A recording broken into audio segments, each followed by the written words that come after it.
તો હનુમાન ચાલીસા વાંચતી વખતે ન કરો આ ભૂલ।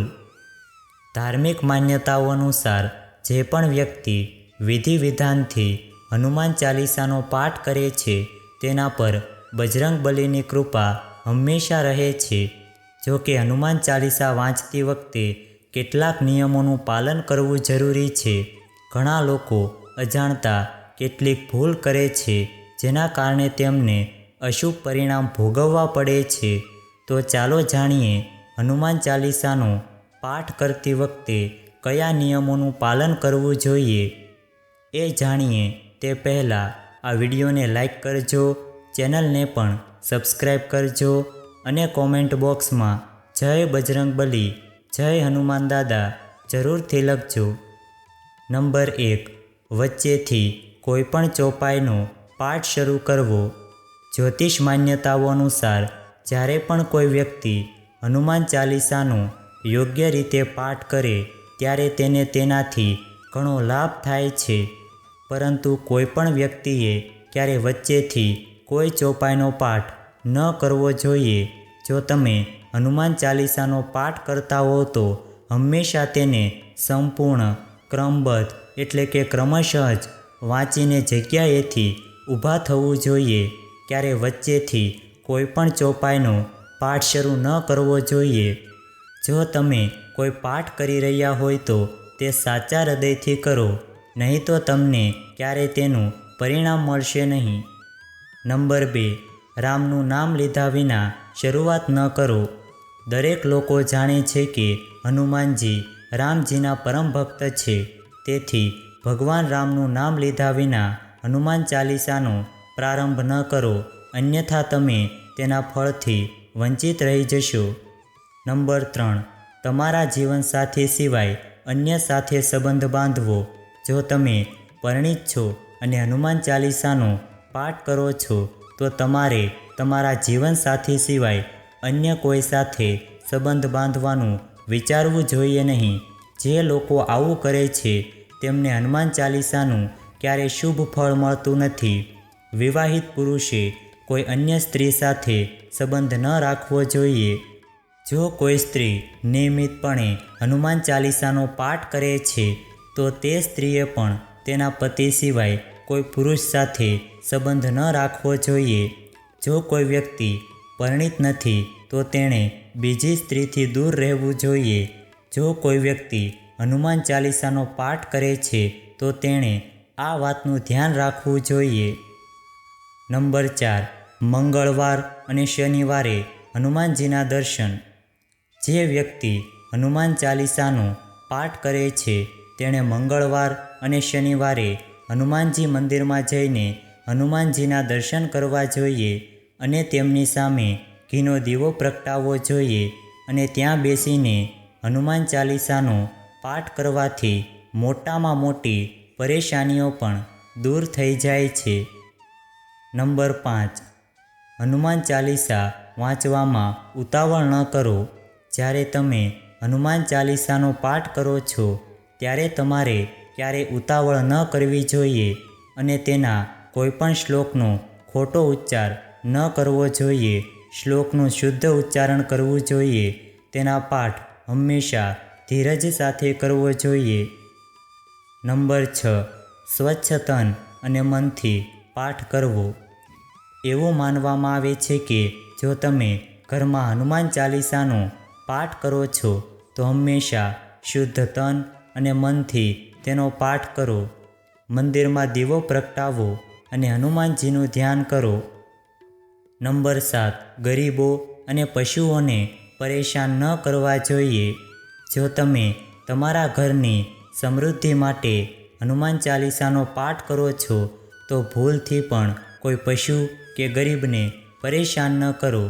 આમ કરવાથી પૂજાનું ફળ મળતું નથી અને ઘરમાં દુઃખ રહે છે અને ઘરમાં નકારાત્મક ઉર્જાનો વાસ રહે છે અને ઘરમાંથી સુખ અને સમૃદ્ધિ હંમેશા માટે દૂર થઈ જાય છે। નંબર 8, કોઈ સાથે ઝઘડો ન કરો। જો તમે હનુમાન ચાલીસાનો પાઠ કરો છો તો ધ્યાન રાખો કે તમારે ભૂલથી પણ કોઈ નબળા વ્યક્તિને ત્રાસ ન આપવો જોઈએ અને કોઈની સાથે બિનજરૂરી ઝઘડો ન કરવો જોઈએ. જો તમે હનુમાન ચાલીસાનો પાઠ કરો છો તો ધ્યાન રાખો કે તમારે કોઈનું અપમાન ન કરવું જોઈએ. અને જો તમે હનુમાન ચાલીસાનો પાઠ કરો છો ત્યારે તમારે ગરીબોને પરેશાન ન કરવા જોઈએ, પરંતુ ગરીબોની મદદ કરવી જોઈએ. નંબર 9. તામસિક ભોજન અને મદિરાનું સેવન.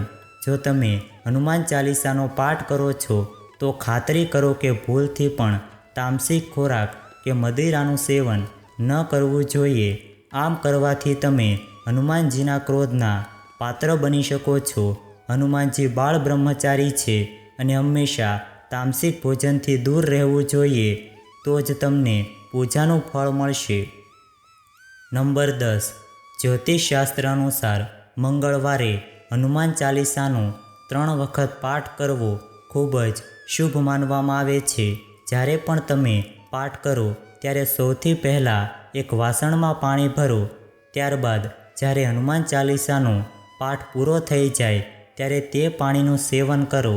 તેનાથી તમને ફાયદો તો થશે જ, સાથે જ હનુમાનજી પણ આશીર્વાદ વરસાવશે. નંબર 11. કોઈ ગુનો ન કરવો.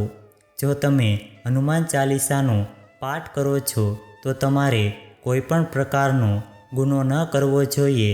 તમારે કોઈની સાથે છેતરપિંડી કરવાનું ટાળવું જોઈએ અને જૂઠ ન બોલવું જોઈએ. જો તમારા મનમાં કોઈના પ્રત્યે છળ કપટ છે તો તમને ક્યારેય પૂજાનું ફળ નહીં મળે. નંબર 12. મનમાં અયોગ્ય વિચાર ન લાવો. હનુમાન ચાલીસાનો પાઠ કરતી વખતે મનમાં કોઈ અયોગ્ય વિચાર ન આવવા જોઈએ. દરરોજ હનુમાન ચાલીસાના પાઠનો સમય સરખો રાખવાનો પ્રયાસ કરો.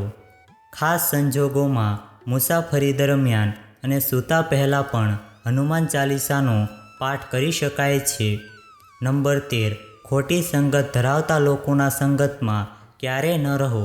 જો તમે હનુમાન ચાલીસા વાંચો છો છતાં પણ ખોટા લોકોના સંગતમાં બેસીને તેમના ખોટા કાર્યોમાં સાથ આપો છો તો તમારું પતન નિશ્ચિત છે. તેથી આવા લોકોથી દૂર રહો. નંબર 14. પવિત્ર સ્થાન પર બેસીને હનુમાન ચાલીસાનો પાઠ કરવો જોઈએ. ખાસ કરીને તમારા ઘરના પૂજા સ્થાન પર, મંદિરમાં, તીર્થસ્થળમાં અથવા તો એવી જગ્યા કે જ્યાં અગાઉથી સફાઈ કરીને શુદ્ધ કરવામાં આવ્યું હોય. હનુમાન ચાલીસાનો પાઠ કરતી વખતે બેસવા માટે કુશ અથવા તો ઊનના આસનનો ઉપયોગ કરવો જોઈએ. અન્ય આસનનો ઉપયોગ કરવાથી વ્યક્તિને પૂજાનું સંપૂર્ણ પરિણામ મળતું નથી. નંબર 15. હનુમાન ચાલીસા વાંચવાનો સૌથી મહત્ત્વપૂર્ણ નિયમ એ છે કે તમારે દિવસમાં 3 વખત હનુમાન ચાલીસા વાંચવી જોઈએ. સૌ પ્રથમ તો સવારે સ્નાન કરીને સ્વચ્છ વસ્ત્રો પહેરીને હનુમાન ચાલીસાનો પાઠ કરવો જોઈએ અને તે પછી બપોરે એકવાર અને રાત્રે સૂતા પહેલાં ફરી એકવાર હનુમાન ચાલીસાનો પાઠ કરવો જોઈએ. નંબર 16. પરિવારમાં સૂતકકાળ. જ્યારે વ્યક્તિનું મૃત્યુ થાય છે ત્યારે સૂતકકાળ માન્ય રહે છે. આ સૂતકકાળ જ્યાં સુધી ચાલે ત્યાં સુધી આપણે હનુમાનજી સહિત અન્ય કોઈ દેવતાની પૂજા ન કરવી જોઈએ. આ સમયગાળા દરમિયાન મંદિરમાં પ્રવેશ પણ ન કરો. નંબર 17. તન અને મન સાફ રાખો. હનુમાનજી અને શ્રીરામનું ચિત્ર સ્થાપિત કરો. આ પછી તેમની સામે પાણી ભરેલું પાત્ર રાખો. હનુમાન ચાલીસાનો પાઠ ઓછામાં ઓછા 3 થી 108 વાર કરો. ઘરમાં હનુમાન ચાલીસાનો પાઠ કરતી વખતે તન અને મન સ્વચ્છ હોવું ખૂબ જ જરૂરી છે. નંબર 18. હનુમાન ચાલીસાના પાઠના ફાયદા. માન્યતાઓ અનુસાર હનુમાન ચાલીસાના પાઠ કરવાથી જીવનમાં આર્થિક સમસ્યાઓ દૂર થાય છે અને વ્યક્તિમાં શક્તિની ભાવના જાગૃત થાય છે. આ સાથે જ મોક્ષ પ્રાપ્તિ માટે હનુમાન ચાલીસાનો જાપ ખૂબ જ અસરકારક માનવામાં આવે છે. આના દ્વારા વ્યક્તિ જ્ઞાન અને બુદ્ધિ મેળવે છે. જો આ વિડીયો તમને પસંદ આવ્યો હોય તો વિડીયોને લાઈક કરજો, ચેનલને પણ સબસ્ક્રાઈબ કરજો અને બાજુમાં આપેલા બેલ આઇકનને પ્રેસ કરીને ઓલ ઉપર સિલેક્ટ કરી લેજો, જેથી તમને વિડીયોની નોટિફિકેશન સૌથી પહેલાં મળતી રહે. અને કોમેન્ટ બોક્સમાં જય બજરંગબલી, જય હનુમાન દાદા જરૂરથી લખજો. વિડીયોને છેલ્લે સુધી જોવા બદલ આપનો ખૂબ ખૂબ આભાર.